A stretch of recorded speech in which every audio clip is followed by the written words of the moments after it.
Hey guys, I hope you're having an amazing Tuesday. For some of you, you're probably still in Monday, depending where you are in the planet. But here in New Zealand, we are Tuesday. And as it is Tuesday, what are you choosing to do? What's one amazing thing that you're choosing to do or choosing to be today? I'd love to ask that question to everybody out there. It is a Tuesday, so choose to be joyful, choose to be resourceful, choose something beautiful. So happy Tuesday to you all. And today we're going to have a very, very special guest coming in to join us. And I think you're going to really love him. I certainly am inspired by him. He's got the most amazing story. He's doing amazing things for the planet, for people. And I cannot wait to share his story. So he will be with us very shortly. Let's give him a few minutes to get on live here. He's joining us from North America, and he's an incredibly, incredibly busy fellow. So I'm looking forward to taking a little bit of his time. And the conversation that we're about to have today is going to be amazing. And it's going to contribute to an amazing book I'm writing on fatherhood. So I just want to say welcome to Life on Purpose. And today's special guest is none other than former NFL star, an American Ninja Warrior, Anthony Trucks. Anthony is the most incredibly inspirational individual. His journey, when you hear his journey, he started off as a young 3-year-old who was given up into foster care and endured beatings, forms of torture. And then as a young teenager at 14, was adopted into an all-white family. So I just want to share his story to NFL stardom, and then how that fell apart with a career-ending injury, and now take a look at what he's doing. So give us 2 seconds. I'm just going to get Anthony to join us live. Bear with me 2 seconds. He's coming in the States. So just give us 2 moments, guys. It's just loading up. Hey, Anthony. How are you, brother? I'm good, man. How are you doing today? So great, man. Absolutely amazing to see you. Thank you for making the time to connect. I really appreciate it. Hey, happy man. Thanks for having me on, brother. It's been a fast day, and it's not slowing down, and I'm all for it. I'm here for you, bro. So I just shared with my viewers here that are going to be watching this live and on replay a little bit about your background. Anthony, you've had an incredible life of ups and downs and challenges. So can I ask you please to share a little bit of your story of childhood and teenagehood and through to making it into the NFL? Yeah, man. I'm NFL. It's a crazy monster. So it's like NFL, and then I've been on TV shows and weirdness, and all that stuff was not the norm. Before I even talking about, I mean, statistically, if you go to America, any prison in America, 75% of the inmates are former foster kids, and 50% of our homeless population has spent time in foster care, and less than 1% of us actually graduated from college. And so somehow I beat those odds and then still played in the NFL, which is a small percentage of human beings do that. And then I had a business that I ran and sold after a decade, so a small percentage there. And a lot of it ties to an adoptive mom who, man, she loved me past my crazy. But the way it even came to that was at 3 years old, my real mom took me and my 3 siblings, it's all 4 of us, and put us in the foster care system. Pretty much said, I don't want my kids anymore.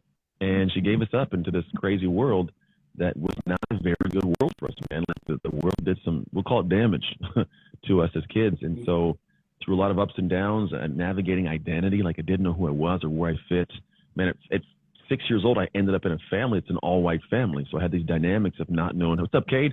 Not knowing who I was and where I fit and what goes on. And then, get to the point of like 14, I'm finally adopted. Life begins, but it's crazy because my mom's sick. She got diagnosed with MS.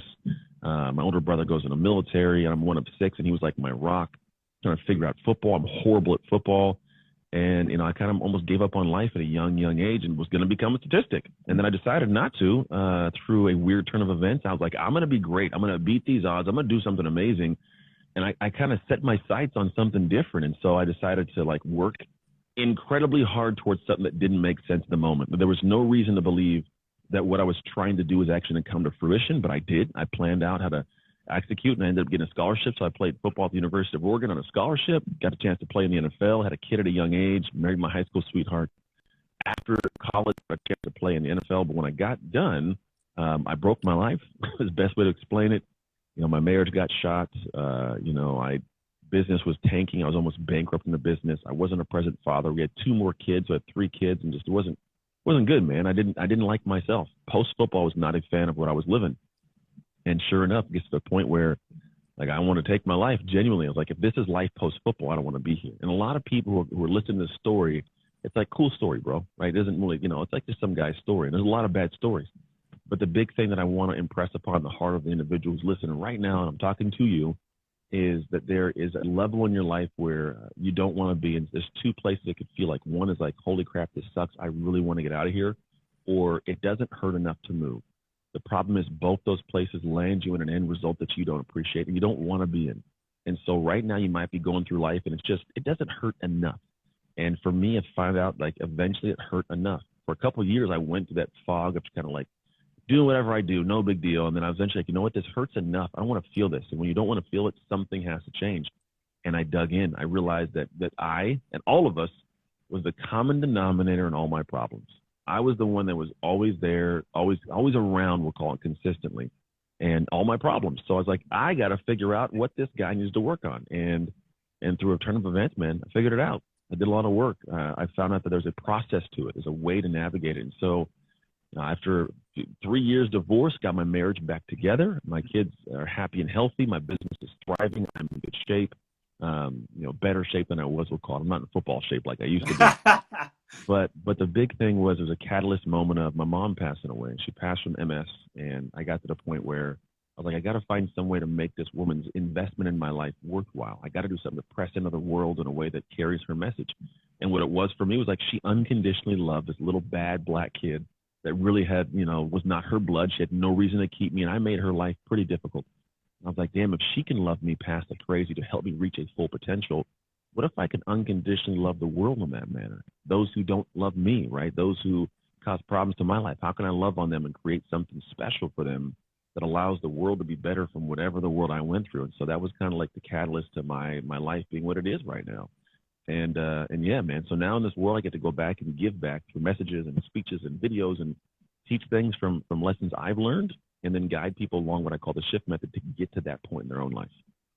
That's truly beautiful. And for those who are watching, I'm sure that you can just see that the transformation that Anthony decided to go upon was a decision. And that process that you talked about, the shift method, can you please share a little bit more about that and also let us know where we can find out, as viewers and people watching this, where we can find out more?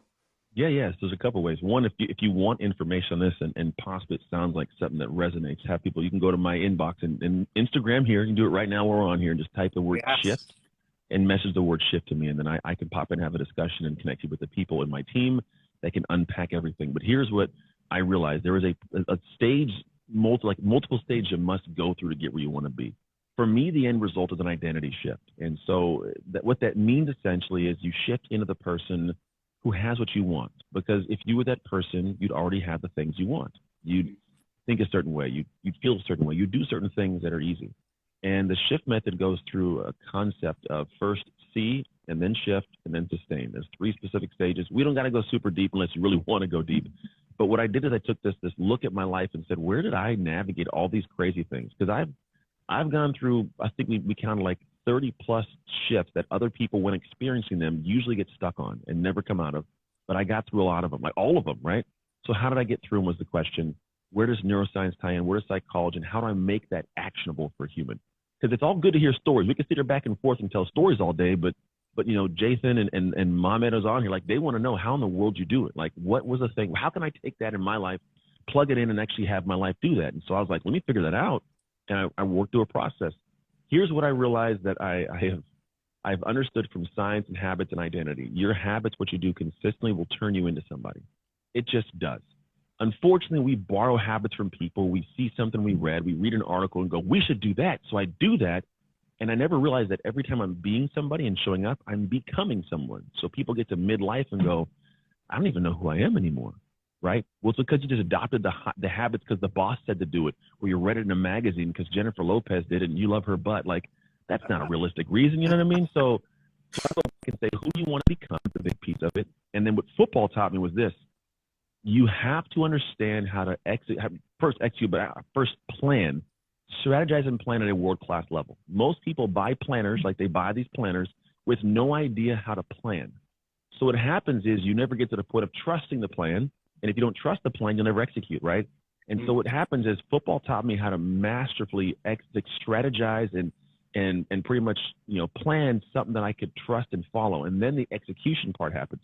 A lot of people never actually execute. They get to the point of the moment of I got to do it, and then they procrastinate, they make excuses, or they delay, or they say, you know what, I'm going to do that next week. And then midway through next week, they couldn't get started. So they're like, I'll do it next week. And it's always going to be next week, right? So how do you show up in those moments that you plan for and do it? And it's not just taking it one time. Now that I execute on it past imposter syndrome or fear of failure or fear of judgment, because that's what happens.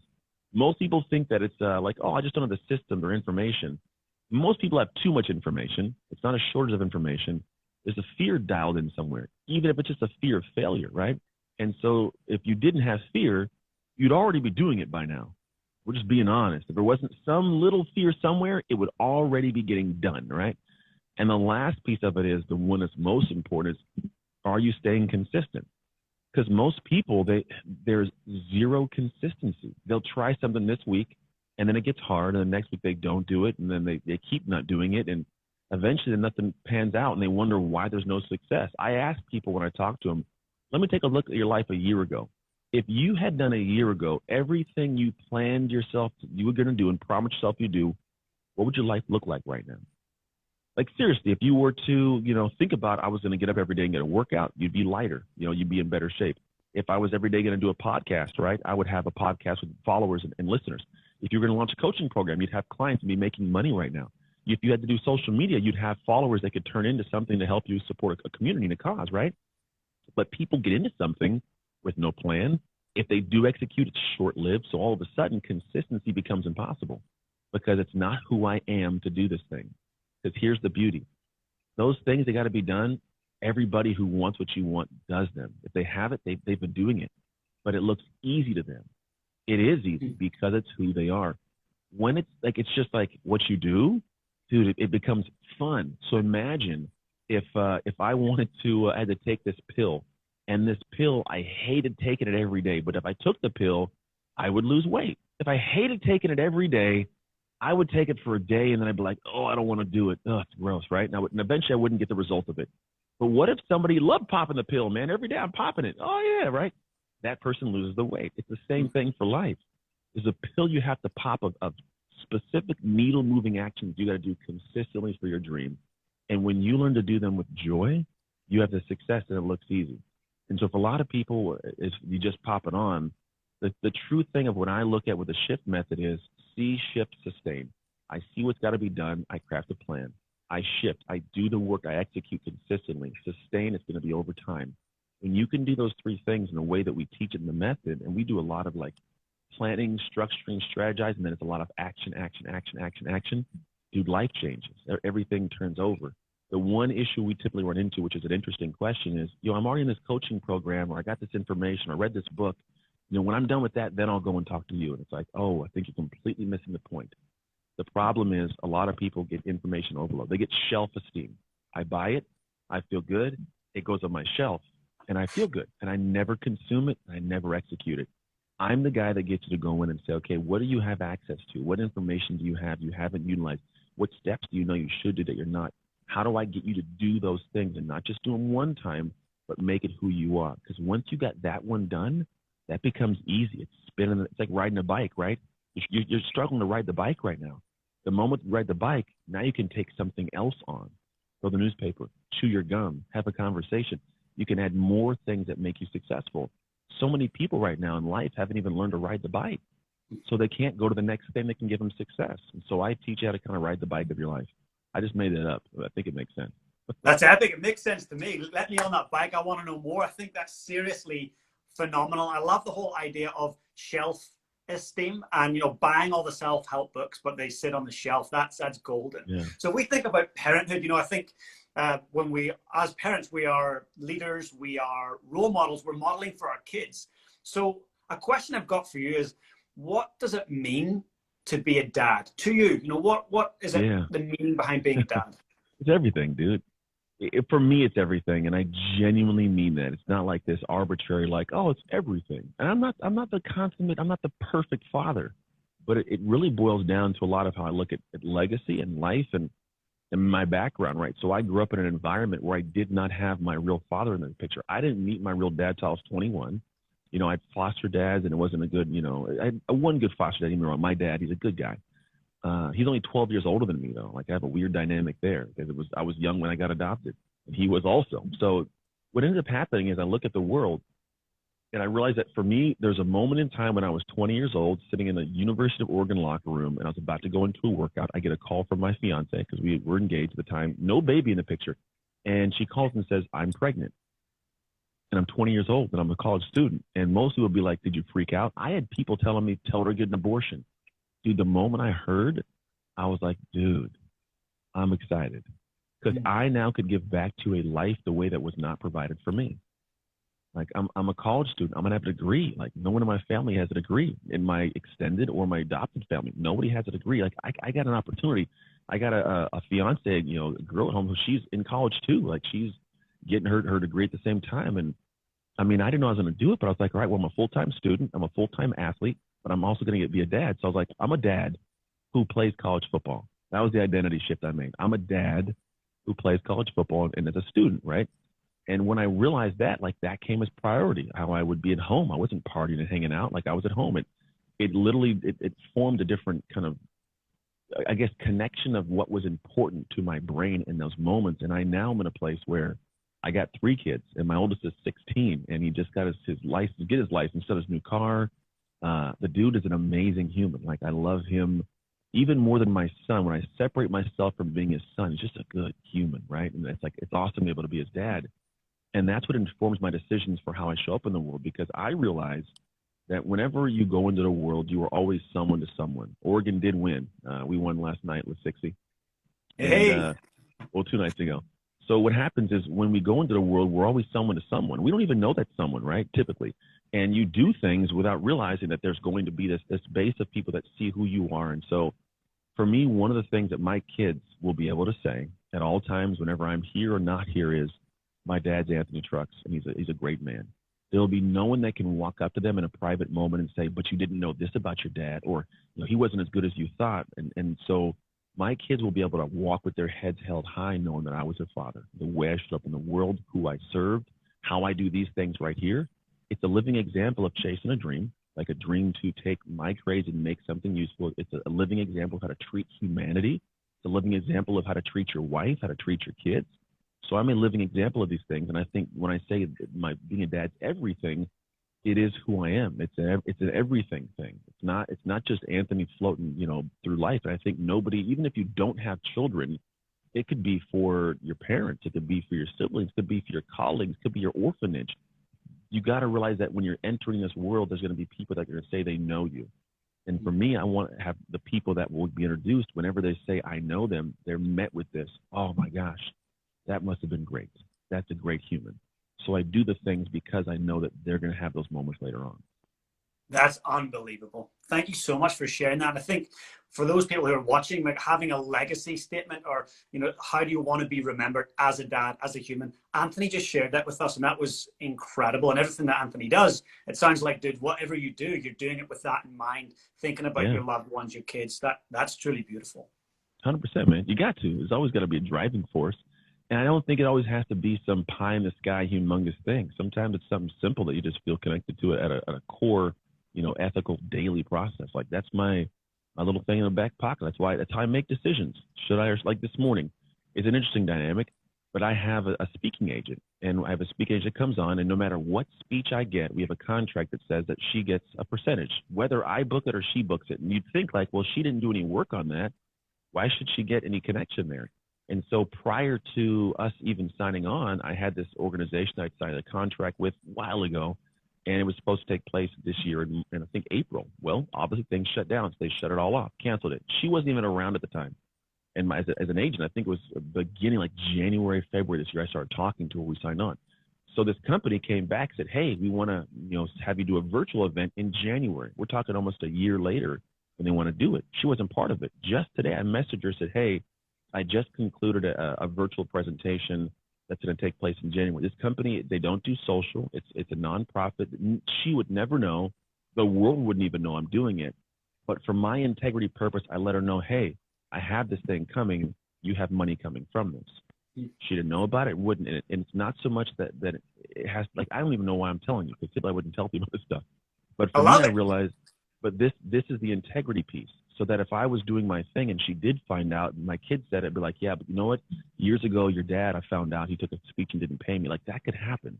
You know what I mean? And I would much rather have her get paid her percentage because she, one, deserves it. She's amazing. So, and two, because I can't live with that darkness on my heart, but also three, I never want to have that moment happen in the future where that could be a degrading aspect of my integrity. And so, like, little things like that, they teach me how to live. I want my kids to never have that moment, which means what I do in the dark will always come to the light. And if you don't live your life in that manner, you're going to have a lot of things all of a sudden pop out of the light and to darken your life. That's unbelievable. I think, looking at that from a dad perspective, not leaving life crumbs behind, where you're looking over your shoulder, thinking, oh my God, I didn't pay that person, or I did this and I wronged that person. I think it's beautiful to have that mentality. And for those dads and moms out there, or any human for that matter, who's trying to find their purpose, how does a person go about finding their purpose or attaching passion to that purpose and being that human? Yeah. So it's interesting you say attach passion, because there is something to the passion. I think there's a lot of things that people will say in this manner, and this is what I have found to be true. I'll tell you through a story of my life. So my first passions were football, right? So football would do my passion of football, and I was in just high school, and then I was like, oh, I can go to college. Let me try that. And then in college, I was like, wait, I can go to the NFL. Let me try that. In the NFL, I lost my passion. Like not that I lost my passion, I lost the game, so I couldn't play the game anymore unless I wanted to go out and get arrested for tackling people on the street. So I couldn't do that, And so I get to this point where I'm now in a position of like, I don't know what to do. I'm doing this gym thing, which I was passionate about, but I kind of had this, like, there's something more, right? And I didn't know my purpose just yet.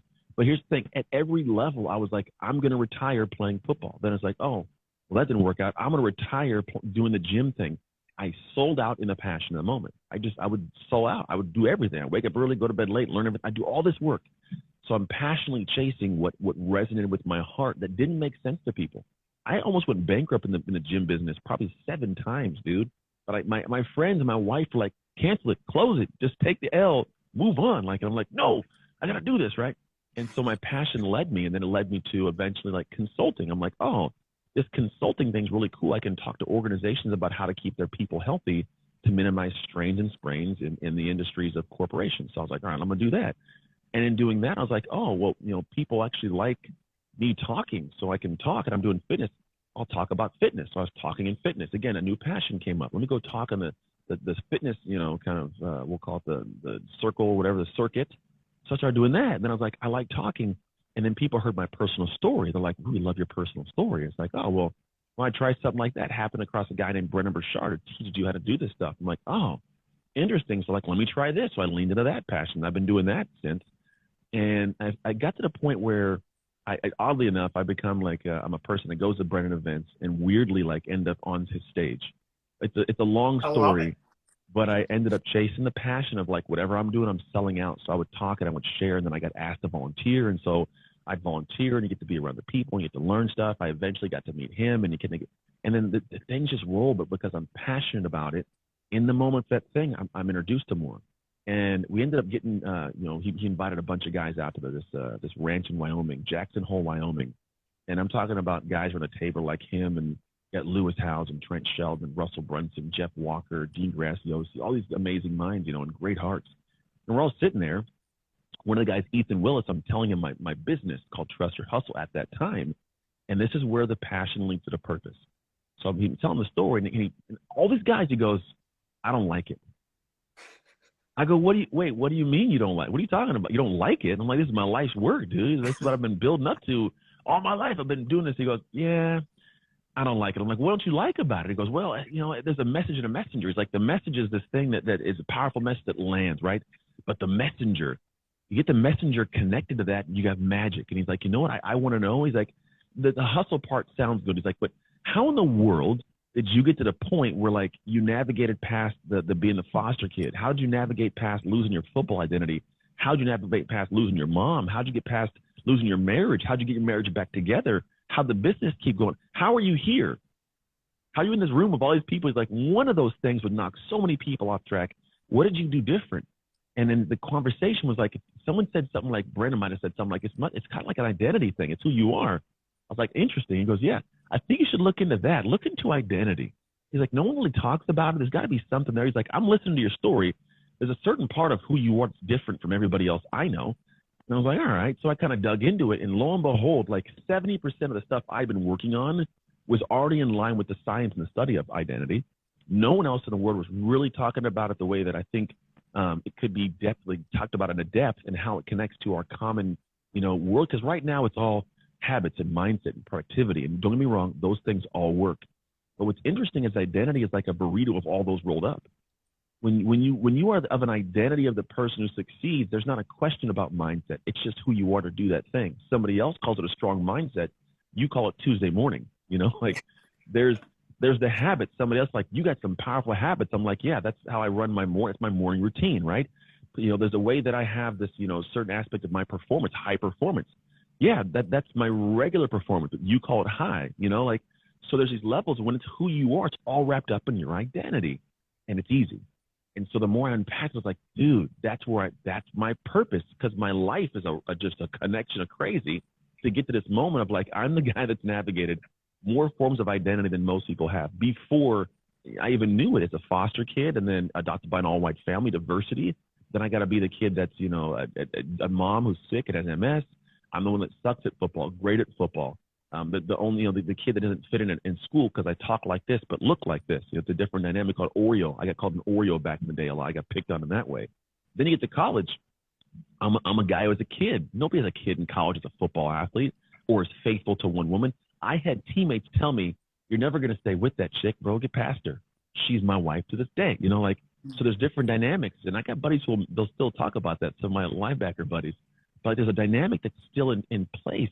And then I get to the point of like losing a grandfather. And then I lose my career in football. And I lose my marriage. I'm a bad dad. And I lose my mom. And then I build it all back up. And then all these different pieces of my identity.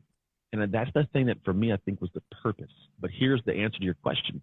When people are trying to get to their purpose, they're not willing to chase their passions. Wow. That's the problem. All I did in that entire story, I kept chasing every single passion that popped up in front of me. I was like, I feel like I'm going to try that. And I chased it. My heart said, go do it. It didn't make logical sense to anybody else. But the problem is logic is the thing that most people are living off of when they shouldn't be, because logic is typically the norm. If you think about America and you kind of study the numbers, 53% of people are unhappy in their life or in their career. So the norm is discomfort. The norm is being unhappy. So if I want abnormal, I have to do what they would say is abnormal. If they're saying it's cool, I know it's not the right thing to do. If the mass are like, yeah, do that, I know it's not where I want to be. So I chase the thing that doesn't make sense to everybody else, but it makes sense to my heart. And I make sense of it over time by taking actions, by failing, and little by little, I get met with the fork in the road. Every one of these things at a fork in the road. It was football to a fork, to a gym to a fork, to consulting to a fork, to speaking to a fork, like all these, and then boom, here we go. We land on something. And that's where you get to the point of like, I am now in a space where like, this is what God created for me to do on this planet. He put me through the crazy. He got me through with a mindset and a heart and a perspective and an identity of a man who knows how to utilize that for a positive force. And so that's what I do now. This is like what I'm called to do more than I can even imagine. And I would have never known it if I didn't chase the passions. I would have robbed the world of the gift of me. The same as everybody else, unfortunately, is doing right now. So many people are robbing the world of the gift of what they were created for. And when you finally lean into that and you do that work, dude, the world opens up for you and you get to enter it powerfully. That's mind-blowing. That's absolutely amazing. For anybody watching that, please rewind the last few minutes and just replay that. That is absolute gold. And I should take a moment, actually, Anthony, to thank Brendan Burchard. He's the reason that you and I are doing this right now. I see you at his Influencer Summit. You were insanely awesome. And I reached out. So a big, massive thank you to Brendan for connecting us. Thanks, B. Appreciate you, bro. He's a good dude, man. He literally is behind the scenes too. You seem to be in the front. He's a good heart. They got these cool people on. Yon Diaz, Ricardo Bajos is on here too. Florence, how you doing? You get some cool folks paying attention, hanging out too. Yeah, I love it. No, it's great to see all you guys logging on. And great to see you guys commenting on this amazing, amazing story. And so I wanted to ask you one question as well. What is the connection, or what do you think the connection is between leadership and fatherhood? Oh man, I mean, well, the thing is that there's kind of that concept. I think leadership is an aspect of we have to immediately think external, right? I'm leading something else, and there is obviously a big piece of you're leading an aspect. But it's funny because the word discipline has to do with some of the same stuff, and discipline is usually a personal thing. So here's what I'll call. I think leadership is the aspect of being able to be someone who is, I guess, worthy of being in front, or at least worthy of guiding the direction, right? And then someone who is able to do the thing to get people to the destination we're trying to go. So it's one thing to be like, I'm the leader and be there, but you can be a bad leader. Just like you can be a father, be a bad father. And I believe that they're one and the same to an extent. Discipline, when I talked about that, what it is if you think about disciple means to follow, right? And then plan is plan, right? So to follow a plan. And typically it's your personal plan. I think what happens for a lot of people is they want to be leaders, but they're not disciplined enough to be a leader. The discipline in of itself means, do I hold integrity at a certain level that keeps it consistent for what it is that I know needs to be done? And then do I hold everybody else down the line accountable to that by holding myself accountable? When I was in college, I was never the yelling kind of guy. I was the guy that lived it so thoroughly that you saw what had to be done. I'd mention it, and you would feel bad for not doing whatever I did. When I was a senior, I had 20 linebackers, and I was the sole senior over 20 linebackers. And we still got things done, man. But I wasn't ever yelling. I wasn't ever cussing. I led it. I showed it. I did the work. So that my discipline led to them seeing a leader do it. And then leadership became easier. So I think if somebody's getting to the point of trying to be a good leader or a good father, people will do what they see, not what you say. And what they see has got to be the actions. Like they say, your actions were so loud I couldn't hear what you said, right? Like that's kind of the thing. I've always lived my life in that manner. It's not always for everybody else, but I realize that the best leaders lived it. And so I focus on leading myself. Now, if somebody wants to come into the loop and want to work with me or be around my ecosystem, my business, or they want to be a client, what I start teaching and telling them, I can have a better outcome for their life because they are bought in. The problem with leadership is if you don't have bought in followers, they don't do the work necessary to get the outcome. And they will not buy in if you're not bought in, and they'll see it. So when people come and follow, like my kids, if I tell them to do something, like for example, my kids, I always tell them, if you kick a piece of trash on the ground, you're going to pick it up and put it in the garbage. If we're out in public, I don't care what it is. If you don't touch it, cool, it's not ours. But if you put your foot on it, you kick it or whatever it is, that means you knew it was there. You're going to pick it up and put it in the garbage. And my kids have always done this. I don't typically kick stuff because I don't want to put it in the garbage. Well, one day I got out of the car at this track meet with my son. There was an apple, and I kicked the apple because I wanted to see it explode. And I kicked it, and my son looks at me, and he goes, "You going to pick it up?" I go, "Yeah." And so I went around and picked up every little piece of the apple and put it in the garbage. Now, I could easily have been like, "No, I ain't picking that up. It's wet and gross." I could have walked off. But what kind of leader is that? Because now every time I tell my son to do it, it trickles into the rest of the pieces. Like, yeah, Dad said this, but he didn't do this. So, it's the little nuances. So if I want to tell him later on, like, son, make sure you get this homework done, or make sure you're home at this time for the curfew. There's parts of him that aren't bought into the leadership because of I didn't pick an apple up. You know what I mean? Like, and it's a little taken away. So as a leader, you got to know what you're going towards first. Like, we do that because I want to make sure my kids understand, like, when you touch something, you're not part of it, And the other piece is you stay consistent to integrity. So they get to see that. So I tell my son, if you say you're going to do it, you got to do it. Whether you like it or not, it'll teach you what to say yes and what to say no to. But if I haven't led that way, then they're going to falter. So in fatherhood, I'm leading other humans, the most connected humans I have, to go out into the world and affect your life, James. Like, they're going to affect you. They're going to talk to you.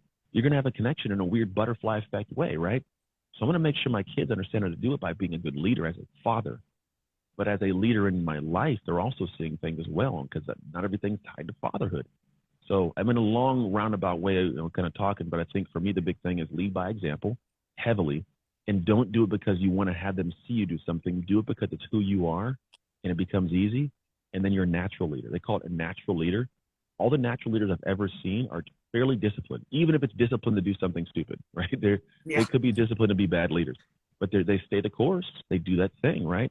So my thing is, make sure you're staying dialed in and disciplined to whatever it is, and then show people by your example and by mentioning it what to do. And then big thing is celebrate it. That's the one key piece, is when people feel celebrated to do something, we are humans that like connection, and we like environment, we like community. And so it happens whenever you do things that show somebody the benefit of being part of that community, they want to be part of it more. And they want to do the things that stay in the community. So unfortunately, it happens in negativity. If you think about like the Holocaust, the community was, we do this to certain people. And then you get celebrated by it, by the community. I want to be accepted. I'll keep doing more of that, right? So it's a bad way of looking at it, but truthfully, it's how humanity works. So if you want to be in a space where like you have this cool community, like celebrate the people when they do what they're supposed to do because you've led them to do that thing. A great job, amazing. Even if it feels funky, most people aren't really good at giving like praise. Praise people, man. Hey, great job, good dude. Man, I like let them know, and then they do more of that. Now it's easier to lead somebody who wants to do what they're supposed to do in that area. That's amazing. Like, absolutely amazing. I've been studying in depth. This year I pick one leader a year that I go deep. So I've been studying every book I can find on Nelson Mandela. And Nice. what you've just said connects. So like you're very Nelson Mandela-esque in terms of your mindset, your leadership, your humanity. And the one thing he talked about was, lead from the front. Sometimes you got to lead from the back, but lead from the front by example. And as you say, humans and kids, our little kids who are beautiful little humans, they don't do what we say. They do what we do. And that's just, you've reinforced that massively. So thank you. Yeah, very welcome, man. Incredible. Now, I know we're going to wrap it up shortly because I know your time is precious and I really, really appreciate this. So one question here around self-care. So mental health has taken a massive hit this year, and it has been increasingly over the years with different stressors, but 2020 has been difficult for many. So when we look at the statistics of mental health with suicide, depression, domestic violence, largely men are the biggest statistics of the abusers, the self-abusers. So do you have any advice for fathers out there, men out there, boys out there, in terms of self-care, looking after yourself mentally, physically, and how that connects? Yeah, definitely. So this is all of us. This is the world I live in. And here's what scares me about the time we're about to go into. I just talked about this on a live stream earlier today. And I was talking about the fact that we're not only going into another lockdown, but we're going into the lockdown with a situation different from the spring and the summer. Spring and summer, it's daytime till, 7, 8, 9 o'clock. Sometimes in California, it's daytime. You can go outside with your dog. You can go for a walk. You can get out and experience nature if you're tucked in all day. Unfortunately, now we're about to be in because it's cold, it's dark, it's dreary, it's wet, and we can't go anywhere. We can't go into a restaurant. We can't go in, bowling. We can't do anything. It's about to be very scary. Like it actually gives me chills. It's fearful of humanity, what's about to take place. Because unfortunately, not everybody gets to watch these things. They don't invest in this. And so, there's people, if you can, be proactive about the people in your life you need to reach out to, because you need to make sure you keep tabs on them, what they're doing. Because right now, they're going to need more than they know they need of support. The other part of it is sometimes you are the person to plant the seed but not water it. So there may be someone close to you that needs to have conversation, but you can't be the person to do that. You're just too close, unfortunately. So what I talk about is I tell people plant the seed, water it by introducing them to people that inspire you. You may not be the person to inspire and change them. You may want to be, but you may not be the person. They may not accept you and see you there. So what you do is you plant a seed and let somebody else water the seed and introduce them to that person. Other part of it that I look at is movement's big. Like you should move every morning in some capacity, some way. If you don't have an inherent level of joy, even if you do, you need to find a way to spark that, because happiness and joy, it's chemicals in our brain. We are chemical beings, right? And so if you can find ways to navigate the aspect of how do we bring joy, where it's serotonin, it's dopamine, norepinephrine, it's these things that kind of go into the brain. So exercise, movement actually increases this. It reaches something called BDNF, brain-derived neurotrophic factor. And what it is, the brain protein that helps balance and normalize and build the pathways of the brain, but also normalizing these different brain chemicals. So you find joy, you find happiness through movement. It's been shown to help with depression. And so if you are not moving, you're not controlling something. I don't care if it means buying an exercise bike or going, doing burpees in your house. It sucks in the moment, but then it feels good because you accomplished it and you actually feel good afterwards. So the first thing is if you feel yourself going dark, man, get up and move. It's a big, big piece of it. And then control the things you can control. I talked about this morning also in the live, but control what you can control. Because one of the quickest ways to go downhill is feeling like, why do anything? Why even try? Like, what's even the reason? Like, it's not going to, feeling helpless like a leaf in the wind. Helplessness is very scary because it makes you think like, no matter what I do, it's not going to work. So why even try? Why even live? Right? And so the biggest thing is you got to control what you can control. And it's two things. It's controlling your time, right? It's choosing to do something at a specific time in a specific manner and keeping that consistent so you feel like you have some power over something at least. and then controlling your response by planning for responses. Plan your reactions to situations. You may not have a perfect plan. Nobody does. But if you can choose in a moment to say, okay, if something goes wrong, here's my first step. I'm going to sit, I'm going to breathe, I'm going to meditate for 20 minutes before I take an action. Gift yourself 20 minutes to breathe before you do something. I say gift because it's hard to give. It's a gift. Gift yourself to release the problem for a moment, breathe and sit, and then come back to it in a different emotional state, because here's the crazy thing. What you choose to do becomes the experience of the next moments of your life. If you make a poor choice, you experience crazy. The world's a mirror. If you experience crazy, you act crazy, you get crazy back, right? So if you can choose to realize, okay, I got to control the next moments. What do I want them to be? The decision might be something that's hard to do, but it's right, and it feels a little bit difficult, but you know it'll create a better outcome. You got to do that. But you can't act in a crazy emotional state without a plan for that reaction, because typically what we do is we react and we can't put it back in the box. We say and do things we can't get back, and it's difficult because now it's like, damn, I gotta commit to that now. You know, I said that. All right, I'm gonna put my feet in the ground and hold, right? And it kind of sucks because you don't have to be that way. And so I just tell people have a plan for the reaction of situations, and then breathe it out, and then navigate those things delicately. And if you can do that, you can kind of come into this pandemic or whatever, or the rest of your life with a better control of the situation. Because when you're the person who does this, because so few people do, let's just venture to say maybe 90% of the population doesn't do this. They just react. Look at social media. They just react. And so if you can be that top 10%, you get what the top 10% can't get, which is happiness and a joy and a different level of life. That's simply beautiful. Thank you so much. It's amazing. And I want to say, Anthony, I hope that everyone that watches this, whether they're here live or they're watching this on the replay, I want them to connect with you. What is the best way for them? Just one more time for those who've joined us later. What's the best way for them to connect with you and understand what you're about? Yeah, follow me here, man. Everything happens on Instagram and Facebook and all that fun stuff. If somebody's interested in the work I actually do, which is essentially help people create really cool futures by actually getting something done, right? It's using a method that works, it's tried and true. But it's really cool to see people come into my programs with like a little bit of like, I don't know, imposter syndrome or lack of confidence, or they've had great success but feel stuck, and coming out in the back end like feeling like a monster, like a whole different amazing human, through a process that's tangible and tactical and trackable. But I've done the work in advance to realize, who am I going to be if I become that person? If they want to know that, go to the inbox or go to my wherever my message is, message me the word DM or shift. Sorry, DM the word shift. And then once you're in there and you hit shift, we start a conversation kind of to see if what I do might be a fit, and talk to you more about the programs and the processes. And the way I look at it, man, we're coming to this. I love the January timeframe. It's always this, for some reason, which I don't know why it is, people are always like, I'm going to do something great. And then they go buy something and they engage in something. And then seriously, like statistically, within like 2-3 weeks, they're not doing it anymore. And it sucks. They float back to their same way. They don't have the same flow, the same planning, same execution, same lack of consistency. And so for me, I love this window of time, because this is where I get some people to change their entire life, because they come in and they, for the first time, learn how to live their life systematically in a way that allows them to apply not only what they know, but in the future do even more. It opens up bigger opportunities. And so that's a fun time for me. So people are like, man, I want to do something great this year. They have ambitions or they have some desire to do something great. Now's the time to reach out. I actually have one cohort that starts tomorrow. The next one's not until January. But yeah, man, if you guys want information, DM me the word shift, and I'll definitely give you guys a little insight to it. Now, I hope that everyone that's watching this live right after this goes and joins that cohort tomorrow. Get in there and be amongst it. Anthony is the real deal. He's walked the walk. He's went through some major adversity in life, and he wants to share his identity shift and help you guys find yours. So, Anthony, thank you so much. I look forward to one day connecting with you in person on a stage or backstage. Yeah, it'll be amazing. it'll happen. It will. Someday, man. Thanks, brother. You take great care. And when the book that I'm publishing comes out, I'll be sure to send you a copy, my friend.